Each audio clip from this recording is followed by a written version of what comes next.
आज की इस वीडियो में हम डिस्कस करेंगे सीपीसी के order 9 rule 5 which deals with dismissal of suit where plaintiff after summons return unserved fails for 7 days to apply for fresh summon. Means अगर plaintiff किसी भी डिफेंडेंट को समन सर्विस करने में असफल रहता है और वो समन अगर रिटर्न हो जाती है अदालत के पास या फिर प्लेंटिफ के पास, ठीक है, और उस समन के रिटर्न होने की उस तारीख से लेकर उसके 7 दिन के अंदर अगर प्लेंटिफ फ्रेश समन फिर से डिफेंडेंट को सर्व नहीं करती है तो सूट क्या होगी, डिसमिस कर दी जाएगी। ये रूल 5 में बताई गई है। रूल 5 की सब क्लोज 1 क्या कहती है? Where after a summon has been issued to the defendant, summon defendant को इशू होने के बाद और to one of served defendants, मान लो कि एक से ज़्यादा डिफेंडेंट है और उनमें से किसी एक डिफेंडेंट को अगर समन सर्विस नहीं होता है और बाकी के सारे डिफेंडेंट को समन सर्विस हो जाता है तो क्या होगी, वो जो डिफेंडेंट को समन सर्विस नहीं हुई है और वो समन प्लेंटिफ को रिटर्न आ जाती है उस डिफेंडेंट की जिसे समन सर्विस नहीं हुई है,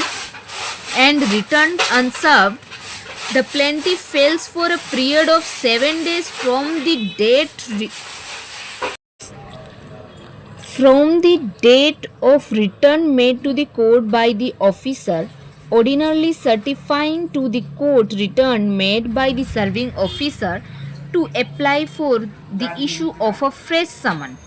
तो उस तारीख से लेकर 7 दिन के अंदर उसको फ्रेश समन फाइल करनी होगी उस डिफेंडेंट को इशू करने के लिए कोर्ट में। Then the court shall make an order that the suit be dismissed. अगर वो 7 दिन के अंदर नहीं करती है तो कोर्ट क्या करेगी, सूट को डिसमिस करने की ऑर्डर दे देगी एज अगेंस्ट सच डिफेंडेंट, उस डिफेंडेंट के अगेंस्ट जिस डिफेंडेंट को उसने समन सर्विस नहीं किया, वो समन रिटर्न आ गई, उसी डिफेंडेंट के अगेंस्ट सूट डिसमिस की जाएगी। बाकी के सारे डिफेंडेंट के अगेंस्ट सूट डिसमिस नहीं की जाएगी जिन्हें समन सर्विस कर दी गई है। The plaintiff has within said period satisfied the court that, मान लो कि ये जो 7 दिन के अंतर्गत अगर फ्रेश समन सर्विस नहीं कर पा रही है प्लेंटिफ डिफेंडेंट को, ठीक है, तो वो 7 दिन के अंतर्गत उससे एक एप्लीकेशन फाइल करनी होगी कोर्ट में कि कोर्ट को सेटिस्फाई करनी होगी कि क्यों वो असफल रह रहा है, क्यों वो समन सर्विस नहीं कर पा रहा है डिफेंडेंट को और वो समन क्यों रिटर्न आ जा रही है, ठीक है। तो वो कारण उसको बतानी होगी कोर्ट में। अगर वो नहीं बताती तो सूट डिसमिस कर दी जाएगी। अगर वो 7 दिन के अंतर्गत कोर्ट को ये एप्लीकेशन फाइल कर देती है, कौन सी,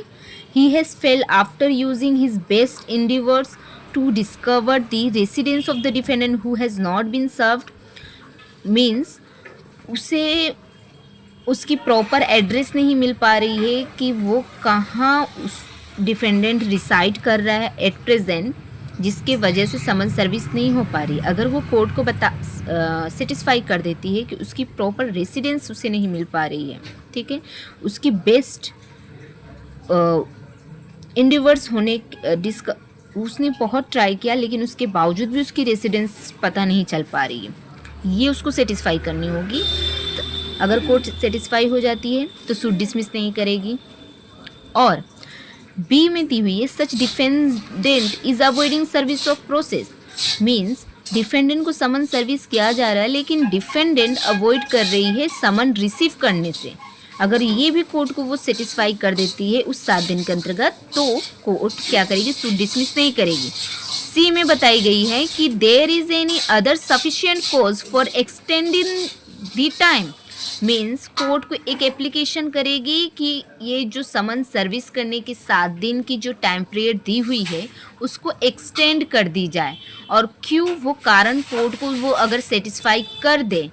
प्लेंटिफ, और अगर कोर्ट सेटिस्फाई हो जाती है उस प्लेंटिफ के एप्लीकेशन से एक्सटेंडिंग करने के लिए, तो कोर्ट क्या करेगी, समन सर्विस करने की पीरियड को एक्सटेंड कर देगी 7 days से, ठीक है। In which case the court may extend the time for making such application for such period as it think fit. Court को जैसी जितने दिन बेनिफिट लगेगी कि जितने दिन एक्सटेंड करनी चाहिए उतनी दिन की एक्सटेंड पीरियड वो फिक्स कर देगी कोर्ट समन सर्विस करने की। नाउ सब रूल 2 में दी हुई है, in such case the plaintiff may subject to the law of limitation bring a fresh suit. अगर मान लो कि सूट डिसमिस कर दी गई 7 दिन के बाद, ठीक है, तो प्लेंटिफ क्या कर सकती है, लॉ ऑफ लिमिटेशन को अप्लाई करके वो फ्रेश सूट उस डिफेंडेंट के अगेंस्ट फाइल कर सकती है, सब क्लोज 2 में दी हुई है।